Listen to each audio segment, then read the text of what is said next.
Good morning. I started my day with a home Anusara yoga practice. Sage is playing with Play-Doh in the background and Violet is crawling all around and wasn't feeling very well. She spit up quite a few times.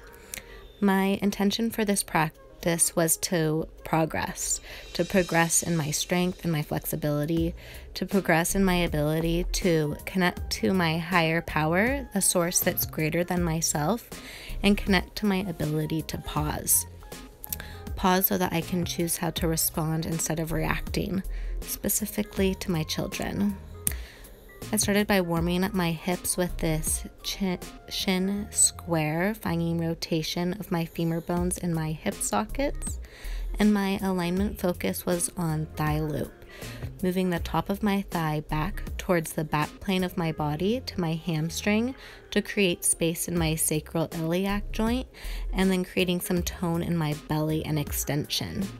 This always feels really good in my low back, especially after all the raking I did this weekend. So in these high runners lunges, I'm really working at descending through my front thigh and lifting up through my back thigh. Sage decides that I make a better playground than his Play-Doh.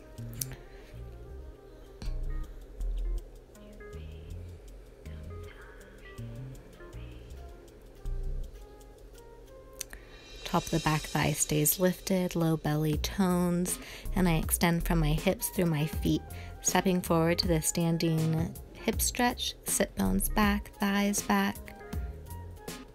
Lots of kisses for Sage. Now it's Violet's turn. Sit bones back. We'll also take those thighs back, creating a lumbar curve. Lots of kisses for Violet.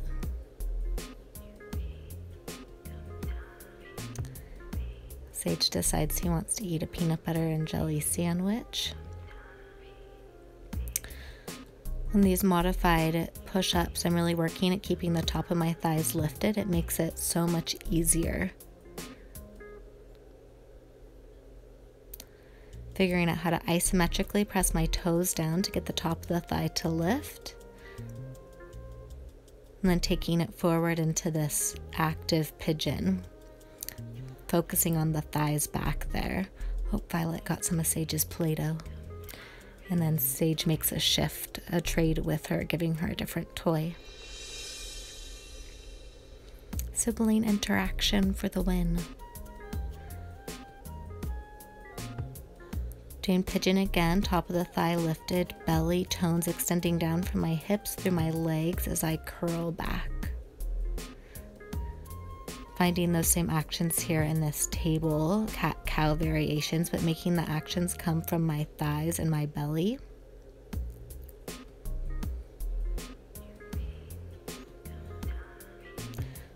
Dharma just freaks out at the mailman. It's embarrassing.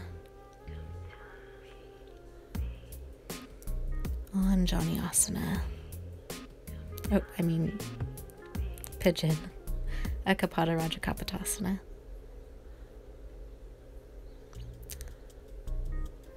Violet is getting so strong, not even 9 months, and pulls to standing on everything.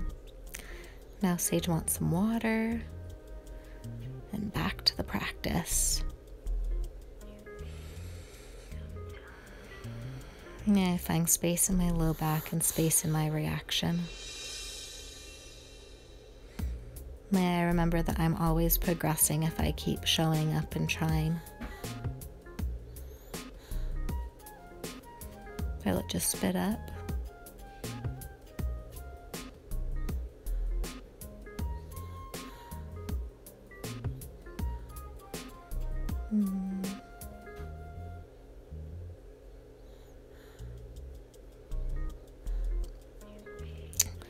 Toes isometrically move forward to take the thigh bones back as I move into this twist, toning my belly and curling back through my head and taking it through second warrior pose and Trikonasana. One thing I love about Anusara is you do the same alignment in every pose. So top of the thighs move back, pelvis pulls under, low belly tones, extension out in all directions.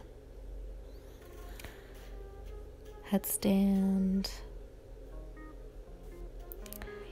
And I wanted to kick up into handstand, but didn't want to smush my little girl, so I'm skipping it today. Half moon into the standing splits to really get the top of the thighs and the lumbar curve, into warrior 3. Really hard there to keep my belly engaged. And then some handstand play. A little distracted about not smashing Violet. Ardha Chandrasana. Standing pigeon. Trying to figure out where I can place her. Nice. Warrior 3. Now how can I do this handstand? I turn around, I give her a toy, turn around, put my hands right in the spit up, relocate, hit these ghosts that Sage and I made for Halloween. And she's wanting to nurse, so I'm winding down my practice, doing this low lunge twist to forearms, finding external rotation in my top leg and lifting the thigh of my back leg, belly toned, and extending my chest forward. This is my favorite pose right now, just totally surrendering everything up.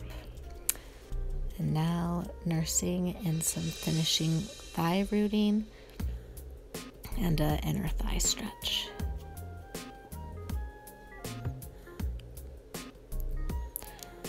It's really not good alignment to have that block under my head. It removes my cervical curve, but it's hard for Violet to nurse when I remove it. So I put the block back under. The things I do for my children. Flatten my neck. Here Violet spits up on my face, which is real fun. You can see me kind of wipe my face away.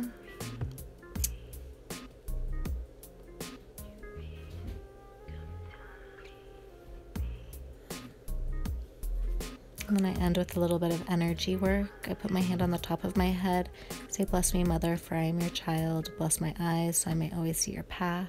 Bless my throat, so I may always speak your truth. Bless my heart, that I may always recognize your love. Bless my belly, that I may always conduct from your truth. Bless my womb, that I may always create from your truth. Bless my yogin, that I may always be rooted in your truth. Bless my hands, so I may always do your work. Bless my feet, so I may always walk your path. Bless my head, for I am your child. And then I do the same thing to Violet. Family hug. Thanks for watching.